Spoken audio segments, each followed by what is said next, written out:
নমস্কার বন্ধুরা, আপনাদের আরো একবার স্বাগত জানাই পাবলিক ভিউ কলকাতাতে।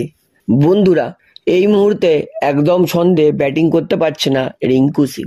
যখন একটা প্রেস রিঙ্কু সিং এর অফ ফর্ম নিয়ে প্রশ্ন করায়, সেই প্রেস অর্থাৎ সাংবাদিকের উপর কিন্তু রেগে গেল গৌতম গম্ভীর। তিনি বলেন, ইন্ডিয়ার জন্য লাস্ট এক বছর সব থেকে বেস্ট টি-20 খেলে এসেছে রিঙ্কু সিং। আইপিএলেও গত বছর দুর্দান্ত খেলেছে রিঙ্কু সিং। এই বছরও রিঙ্কু প্রথম 3-4 ম্যাচে যেইটুকু সুযোগ পেয়েছে তার মধ্যে দুর্দান্ত রান করেছে। রিঙ্কু শেষ 2টো ম্যাচে রান পায়নি, আর আপনারা বলছেন রিঙ্কুর অফ ফর্ম।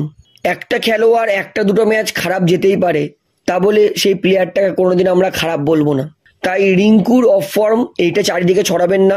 তরুণ খেলোয়াড় 1-2টো ম্যাচ খারাপ যেতেই পারে, তবে আমার বিশ্বাস আছে ও আবার কেকেআরের জন্য রান করবে এবং কেকেআরকে জেতাবে। তাই রিঙ্কু সিংকে অফ ফর্ম বলে ওর মেন্টালিটি ডাউন করার চেষ্টা করবেন না। অর্থাৎ 2টো ম্যাচে রান পায়নি রিঙ্কু সিং, সেই জন্য কিন্তু গম্ভীর তিনি মোটেই মানতে চাইছেন না যে রিঙ্কু অফ ফর্মে আছে। এবং গম্ভীর একদম ঠিকই কথা বলেছে। আমরা যদি বারবার কারোর সামনে বলি তুমি রান পাচ্ছ না, তার মাথায় এটা ঢুকে যাবে যে সত্যি তাহলে আমি অফ ফর্মে আছি। সেটা থেকে তার বেরাতে আরও সময় লাগবে। তাই রিঙ্কু যেমন খেলছে খেলুক, এবং আমারও ভরসা আছে রিঙ্কু অবশ্যই কেকেআরের জন্য রান করবে, ভারতীয় দলের জন্য রান করবে। তো এই জন্যই আমি বলছি, সত্যি গম্ভীরের মতো মেন্টর পাওয়া খুবই কঠিন। ভালো সময়ও খেলোয়াড়দের পাশে থাকে, খারাপ সময়ও খেলোয়াড়দের সাহস যোগায়। গম্ভীর আলাদা লেভেলের মানুষ এবং মেন্টর। তো বন্ধুরা, এইবারে আপনাদেরকে বলি, বিসিসিআইয়ের অনুরোধে ছাড়পত্র পাচ্ছে অস্ট্রেলিয়া, আফগানিস্তান, সাউথ আফ্রিকা আর ওয়েস্ট ইন্ডিজের খেলোয়াড়রা। আইপিএল টি-20তে প্লে অফসে ওঠার পরে এই সমস্ত দেশের বোর্ডরা কিন্তু এই সমস্ত খেলোয়াড়কে দেশে ফিরে আসার আদেশ দিয়েছিল। তবে বিসিসিআই তাদের অনুরোধে এইবার এই সমস্ত দেশের খেলোয়াড়রা কিন্তু আইপিএল পুরোটা খেলারই সুযোগ পাবে।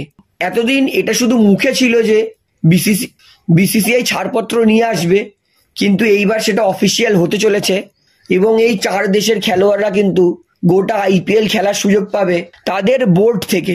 অর্থাৎ রাসেল, স্টার্ক, গুরবাজ যাদের চলে যাওয়ার আশঙ্কা ছিল কেকেআর দল থেকে, তারা কিন্তু কেকেআরের জন্য পুরো ফাইনাল পর্যন্ত খেলতে পারবে।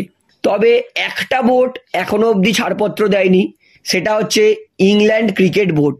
ইংল্যান্ড ক্রিকেট বোর্ডকে যে অনুরোধ করেছে বিসিসিআই, তবে ইংল্যান্ড ক্রিকেট বোর্ড সেই নিয়ে এখনো কিছু জানায়নি। তবে বিসিসিআই যেরকম পদক্ষেপ নিচ্ছে, এবং আমি শিওর মনে হয়, কারণ ইংল্যান্ডের খুব একটা প্লেয়ার হয়তো প্লে অফসে যাবে না, তাও বিসিসিআই অনুরোধ করছে ইংল্যান্ড ক্রিকেট বোর্ডকে যাতে আইপিএল ফাইনাল পর্যন্ত ছাড়পত্র দেওয়া যায়। তবে ইংল্যান্ড ক্রিকেট বোর্ড কিন্তু এখনো এই বিষয়ে কোনো সিদ্ধান্ত জানায়নি। তবে আমার ভরসা আছে, সমস্ত বোর্ড যখন ছাড়পত্র দিয়েছে, ইংল্যান্ডও নিশ্চয়ই তাদের খেলোয়াড়দেরকে ছাড়পত্র দেবে। তো যদি ফিল সল্ট ছাড়পত্র না পায়, তাহলে কেকেআরের জন্য অবশ্যই একটু খারাপ হতে পারে, কারণ সল্ট দুর্দান্ত খেলছে। তবে যদি সল্ট ছাড়পত্র না পায়, সেক্ষেত্রে কিছু করার নেই, তাহলে গুরবাজকে দিয়ে কেকেআরকে খেলাতে হবে। তবে একটু পজিটিভ আছে যদি ইংল্যান্ড ছাড়পত্র দেয়, কারণ এখনো কিন্তু হাতে 12-13 দিন সময় আছে। অবশ্যই 12-13 দিনের মধ্যে কোনো না কোনো জবাব ইংল্যান্ড ক্রিকেট বোর্ড থেকে আসবেই, এবং সেটা আমি আপনাদেরকে অবশ্যই জানিয়ে দেবো। তো বন্ধুরা, আপনার কি মনে হয় ইংল্যান্ড ক্রিকেট বোর্ড কি ছাড়পত্র দেবে, সেটা আমাকে অবশ্যই কমেন্টে জানাবেন। তাহলে ভিডিওটা এখানে শেষ করছি। আশা করি ভালো লাগলো। ভিডিওটি ভালো লাগলে অবশ্যই লাইক করুন, কমেন্ট করুন, শেয়ার করুন, এবং বন্ধুরা চ্যানেলটি তার নতুন আছেন সবাইকে অনুরোধ করবো তারা অবশ্যই পাবলিক ভিউ কলকাতা এই চ্যানেলটিকে সাবস্ক্রাইব করে বেল আইকন প্রেস করে অল করে রাখবেন। ধন্যবাদ।